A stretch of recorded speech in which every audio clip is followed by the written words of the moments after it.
Bien, una vez que se conoce la existencia de dos tipos de enlaces, enlace covalente y enlace covalente polar, podemos plantear el aspecto asociado a la polarización de enlace. En un enlace covalente que se lleva a cabo entre dos núcleos que tienen diferente carácter electronegativo, es decir, pueden ser elementos que conforman un enlace de lados opuestos de la tabla periódica. En esos casos se plantea que el enlace covalente tiene una polarización de la carga involucrada en el enlace, que está asociada a dos electrones por enlace. Esos electrones se encuentran más cerca, en el mismo enlace, más cerca del núcleo que tiene carácter electronegativo. De esta manera se ha encontrado una forma de diagramar, de mostrar ese efecto de electronegatividad que polariza, repito, la densidad electrónica asociada a dos electrones que conforma el enlace covalente. De esta forma, existe lo que es el mapa de potencial electrostático, que en esta lámina se ve como el efecto de colocar colores asociados a la mayor o menor densidad electrónica.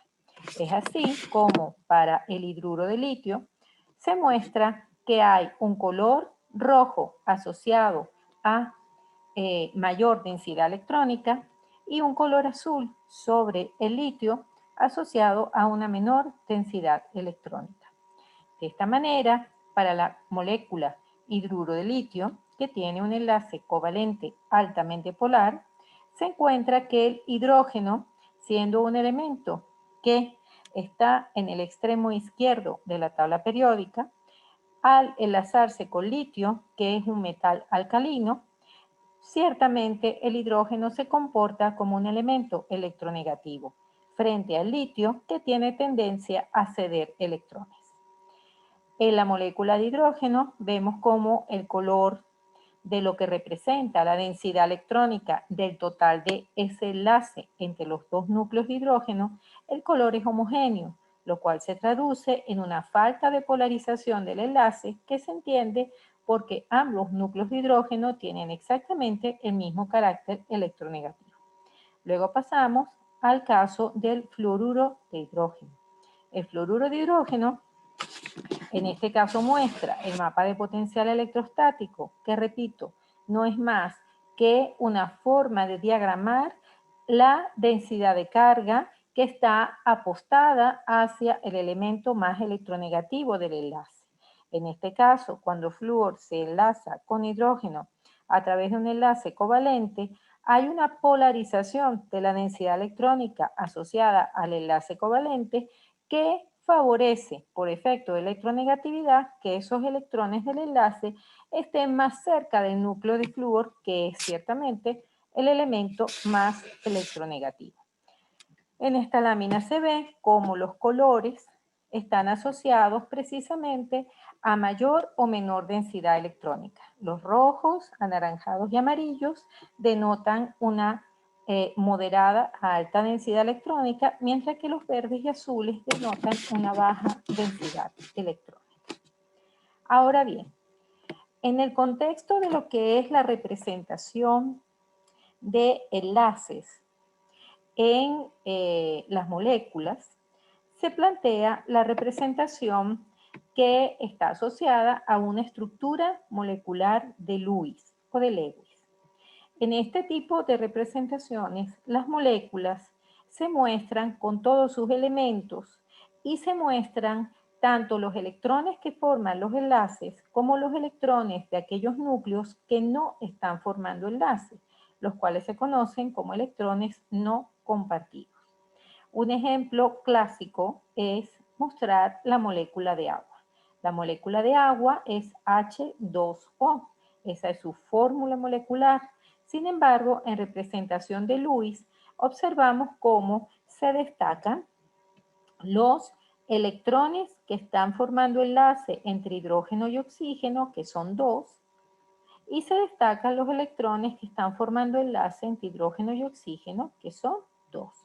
Adicionalmente, la estructura de Lewis muestra electrones sin compartir.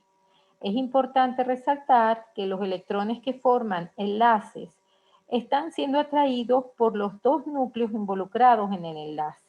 Y de esa manera se entiende que los electrones que están formando enlace tienen menor grado de libertad, menor energía, que los electrones que no están formando enlace, como en el caso del oxígeno, que son dos pares de electrones.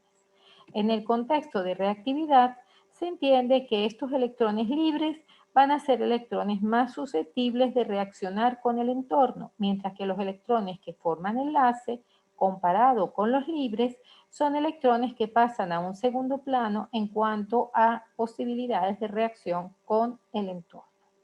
Luego tenemos el caso del ion hidronio. El ion hidronio es H3 o más. Como vemos, el ion hidronio es una especie que está cargada positivamente. Esa carga positiva del ion hidronio se atribuye a una carga formal positiva sobre el oxígeno. Si nosotros aplicamos la fórmula con la que se saca la carga formal, veremos cómo exactamente nos va a dar una carga positiva. En esta estructura vemos que el oxígeno, en esta ocasión, tiene nuevamente su octeto electrónico, igual que lo tiene para el caso del agua. Aquí está el octeto que está atrayendo el núcleo de oxígeno en la capa de valencia o la última capa ocupada. De la misma forma, en el ion hidronio, el oxígeno está sintiendo la presencia del octeto electrónico por parte de la atracción que ejerce el núcleo sobre esos electrones de la última capa de valencia. En esta ocasión se ve como en el ion hidronio el oxígeno solamente tiene un par de electrones sin compartir. Esta es la única posibilidad, la posibilidad extrema de formar enlaces que tiene oxígeno es formar 3 enlaces máximos, con lo cual adquiere el oxígeno una carga positiva. Cuando el oxígeno se encuentra formando 2 enlaces covalentes, ¿ok? Y tiene 2 pares de electrones libres, el oxígeno no tiene carga. Cuando el oxígeno se encuentra formando 3 enlaces covalentes y tiene un par de electrones libres, el oxígeno tiene una carga positiva. Luego vemos en esta lámina el caso del ion hidroxilo. El ion hidroxilo es una especie que tiene una carga negativa. La responsabilidad de la carga negativa de esa molécula recae sobre oxígeno. Cuando oxígeno tiene 3 pares de electrones sin compartir y tiene un solo enlace, el oxígeno adquiere una carga negativa. Y aquí tenemos el caso de otra molécula que, al igual que el agua, no tiene cargas porque tiene el oxígeno que está formando 2 enlaces, en esta ocasión oxígeno enlazado a oxígeno y oxígeno enlazado a hidrógeno. Con 2 pares de electrones sin compartir, el oxígeno no tiene carga formal.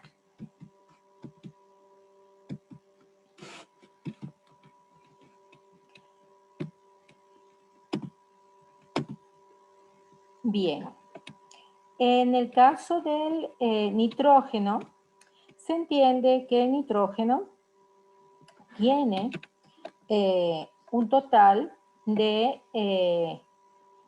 5 electrones de valencia. El nitrógeno es capaz de enlazarse hasta con 3 elementos. En el caso del amoníaco lo hace enlazándose con 3 enlaces covalentes con hidrógeno, y el nitrógeno tiene un par de electrones libres que hace que esta especie tenga una carga formal 0.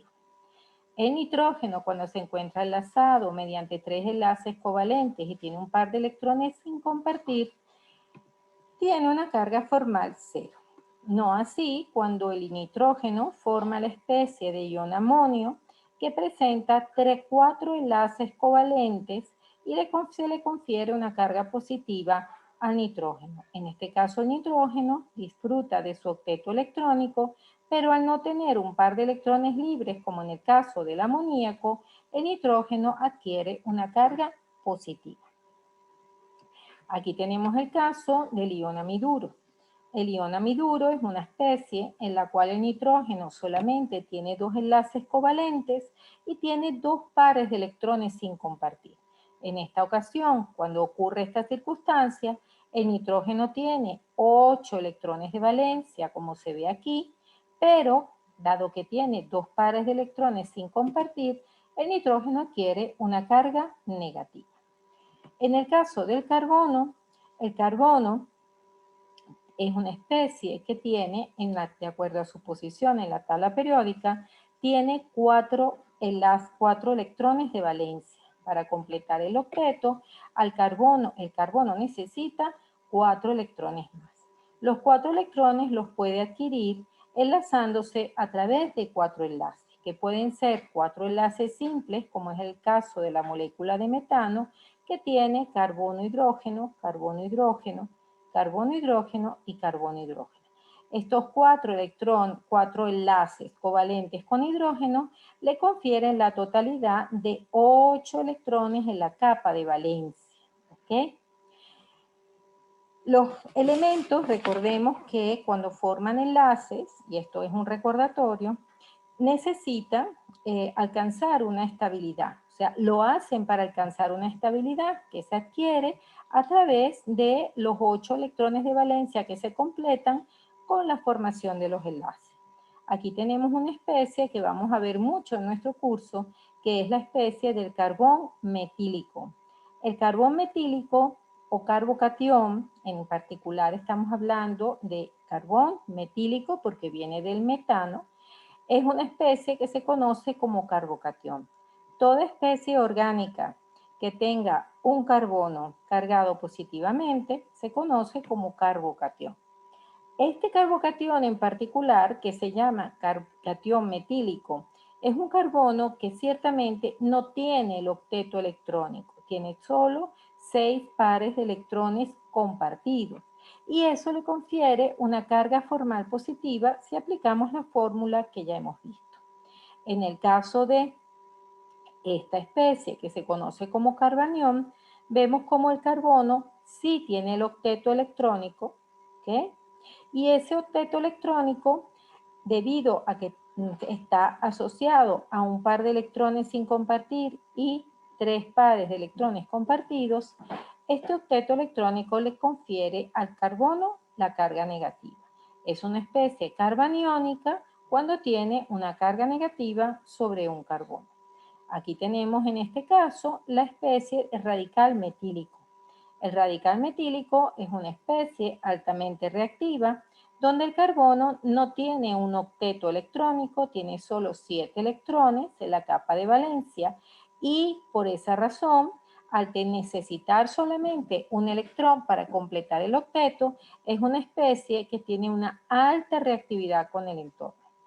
En el caso del etano, que es una molécula compuesta por 2 átomos de carbono y 6 hidrógenos, observamos cómo nuevamente cada uno de los carbonos está rodeado de 8 electrones, ¿ok? Y en este caso, alcanzando el octeto, cada uno de los carbonos tiene una carga formal 0. En el caso de elementos como los halógenos y en el caso de hidrógeno, vemos que de una manera muy particular el hidrógeno es una especie muy versátil. Hidrógeno se encuentra como una especie radicalaria de acuerdo a el único electrón que él presenta como elemento natural. Sin embargo, debemos de tener presente que el hidrógeno se muestra en la naturaleza como molécula de hidrógeno, es decir, H2. Hidrógeno, repito, puede presentarse como una especie radicalaria, hidrógeno punto, puede presentarse como una especie carbaniónica que se conoce como ion hidruro H-, que tiene un par de electrones sin compartir. Y también puede presentarse hidrógeno como una especie cargada positivamente, que es una especie catiónica, que se conoce con el nombre de protón o ion hidrógeno. Tenemos entonces el ion hidrógeno cuando el hidrógeno no tiene electrones, ningún electrón en ninguna de sus capas. El ion hidruro cuando el hidrógeno tiene 2 electrones en la primera capa, en el orbital 1s, Y tenemos el radical hidrógeno cuando el único electrón del hidrógeno se encuentra en el orbital 1s. Por otra parte, tenemos el caso de los halógenos. Los halógenos se presentan también como moléculas. Flúor, cloro, bromo, yodo se presenta en la naturaleza como moléculas diatómicas, flúor 2, bromo 2, cloro 2. Sin embargo, de acuerdo a la distribución electrónica, el radical bromo es lo que representa el elemento puro, aunque no sea esa la forma en la que se encuentra en la naturaleza. Bromo, como especie radicalaria, es una especie que está demandando la presencia de un solo electrón para completar el octeto. Esto explica el carácter electronegativo del bromo, que solamente debe de adquirir, repito, un electrón para completar el octeto. Esta circunstancia se repite para flúor, para cloro y para yodo. Cuando el bromo adquiere ese electrón, que lo puede adquirir de cualquier especie del entorno que se lo pueda dar, cuando el bromo adquiere ese electrón, adquiere entonces el octeto electrónico. Pero al tener 4 pares de electrones sin compartir, el cálculo de la carga formal sobre el bromo me da que queda con una carga negativa. Y esto es lo que se conoce como ion bromuro. Ahora bien, hay un aspecto que ustedes tienen que tener presente en cuanto a lo que nos podemos aprender para evitarnos estos cálculos de cargas formales. Hay unos aspectos que deben ustedes tener presentes. En cuanto a la capacidad que tiene de formar enlace, los núcleos que vamos a trabajar en este curso de orgánica. Tenemos el caso del hidrógeno, tenemos el caso de los halógenos. Nosotros vamos a trabajar mucho con oxígeno, con nitrógeno y con carbono. Hidrógeno es un núcleo que solamente puede enlazarse una vez, y lo hace a través de un enlace simple. ¿Por qué hidrógeno solo se puede enlazar una vez? Porque con un enlace el núcleo de hidrógeno siente la presencia de 2 electrones en la capa de valencia, que es lo máximo que el hidrógeno puede percibir. En el caso de los halógenos, solamente se pueden enlazar una vez porque a través de la generación de este enlace, para cada uno de ellos, están involucrados 2 electrones que permiten completar el octeto electrónico, que es el que siente el núcleo de flúor como atracción en la capa de valencia. De la misma manera, entonces, el oxígeno solamente va a formar 2 enlaces. Como máximo, el oxígeno no forma más enlaces, siempre que considero que él vaya a tener una carga neta cero. Oxígeno con 2 pares de electrones sin compartir y 2 enlaces es una especie que en cualquier molécula va a tener una carga formal cero. En el caso del nitrógeno, la condición de carga formal cero se adquiere cuando el nitrógeno tiene un par de electrones sin compartir y tiene un total de 3 enlaces. En el caso del carbono, la condición de neutralidad de carga se adquiere cuando el carbono tiene hasta un máximo de 4 enlaces covalentes que pueden darse con núcleos iguales o diferentes. También vamos a trabajar nosotros con especies aniónicas. Las especies aniónicas son aquellas que tienen cargas negativas. Estas especies, por ejemplo, tenemos el caso del carbanión, tenemos el caso de un ion amiduro y tenemos el caso de un oxígeno negativo, ¿ok? Fíjense que en estos casos el oxígeno cuando tiene una carga negativa tiene 3 pares de electrones sin compartir, el nitrógeno tiene 2 pares de electrones sin compartir y el carbono tiene 3 enlaces y un par de electrones sin compartir. En cada uno de estos casos, esos electrones sin compartir terminan confiriendo una carga negativa a cada uno de los núcleos.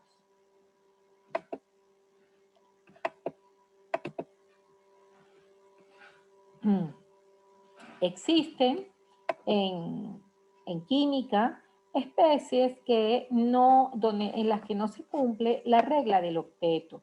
Estas especies en las que no se cumple la regla del octeto son especies como aquellas que involucran la participación de azufre, de yodo y de fósforo.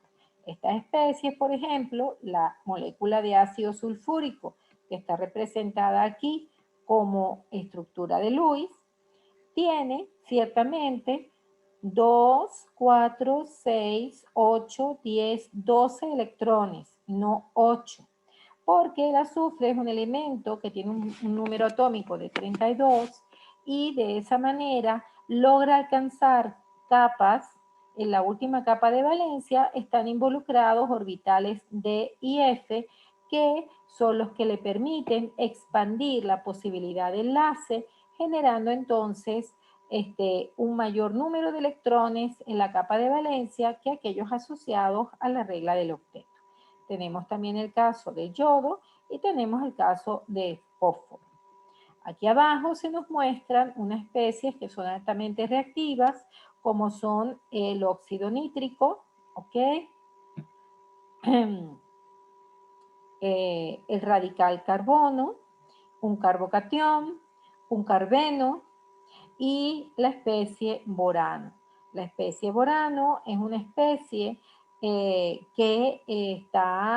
involucra la presencia de boro. El boro es un elemento que es un tanto anómalo, ya que él logra formar 3 enlaces covalentes, representando 6 electrones de valencia y no 8. Sin embargo, es una especie que no adquiere carga formal sobre el boro, a pesar de que no tiene el octeto deseado. Sin embargo, el boro tiende a aceptar electrones, aunque, como ya estamos viendo, no tiene una carga formal positiva por no tener el octeto. Bueno, aquí les presento a mi mascota, que tiene el nombre de quienes ustedes saben que planteó una de las teorías atómicas que finalmente, luego de ser mejorada, es la teoría del átomo que actualmente nosotros conocemos. Bien, en esta lámina se muestra aspectos relacionados con la representación de moléculas, en este caso particularmente moléculas orgánicas. Nosotros vamos a trabajar con representación de moléculas que pueden estar asociadas a las fórmulas moleculares, ¿ok? Que son fórmulas en las que solamente se muestra el número de carbonos, el número de hidrógenos y el número de los átomos que están involucrados en la molécula. Eso lo conocemos nosotros como fórmulas moleculares. Sin embargo, en química son de mucha utilidad el tipo de representación asociada a las estructuras condensadas. Las estructuras condensadas muestran una secuencia de carbonos que están unidos, ¿ok? Que están concatenados y a su vez muestra en esta secuencia aquellos elementos diferentes a carbono que también están unidos a cada uno de los carbonos en cuestión. Una forma de darle lectura correcta a una fórmula condensada es, primeramente, ubicar los carbonos que están unidos entre ellos formando una cadena carbonada y posteriormente ubicar sobre cada uno de los carbonos aquellos elementos que se encuentran diferentes a carbono que se encuentran dibujados a la derecha de cada carbono. Los elementos que están a la derecha de cada carbono son los que están unidos al carbono anterior. Por ejemplo, en esta estructura condensada tenemos CH3, entendemos que los 3 hidrógenos le pertenecen al carbono que aparece antes de los hidrógenos y no al carbono que está escrito posteriormente. Alternativo a la fórmula condensada se encuentran las fórmulas de estructura de Kekulé. Las fórmulas de estructura de Kekulé tienen una información adicional a la estructura condensada y es que nos muestran qué tipos de enlaces están involucrados sobre cada carbono. De esta manera nosotros podemos visualizar claramente qué tipo de hibridización tiene cada uno de los carbonos y los elementos que están asociados a la estructura condensada. En esta lámina vemos varios ejemplos donde se nos muestran diferentes circunstancias asociadas a posibilidades de enlace de cada uno de los carbonos en la cadena carbonada. ¿Qué es una cadena carbonada? Esta seguidilla de carbonos que están todos unidos como si fueran una cadena, sobre los cuales, repito, se van a colocar los elementos diferentes al carbono que vienen en la información de la fórmula condensada. Vamos a hablar ahora de un aspecto fundamental en química orgánica que nos permite entender aspectos como la fuerza de enlace, la longitud de enlace, la geometría espacial de la molécula, que son aspectos relevantes para poder comprender la reactividad de un compuesto orgánico. Como nosotros ya hemos visto, existen varios tipos de orbitales que están asociados a las zonas de probabilidad donde el electrón se puede encontrar circulando alrededor del núcleo. Pues bien, en este curso de orgánica nosotros solamente vamos a trabajar con orbitales del tipo S y orbitales del tipo P, aquellos que aparecen en el nivel energético 1 o número cuántico 1 y en el nivel energético 2. Los orbitales atómicos de tipo S, vamos a ver qué tipo de forma tienen. Los orbitales atómicos de tipo S tienen una forma esférica.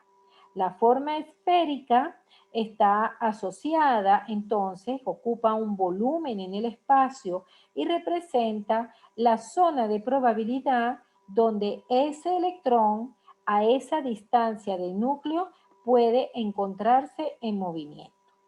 Los orbitales S se encuentran en cada uno de los niveles energéticos que circundan el núcleo y los orbitales S que aparecen en el nivel 1, en el 2, en el 3, en el 4, en el 5, en el 6 y en el 7 son orbitales que a partir del nivel 2 van a presentarse como anillos.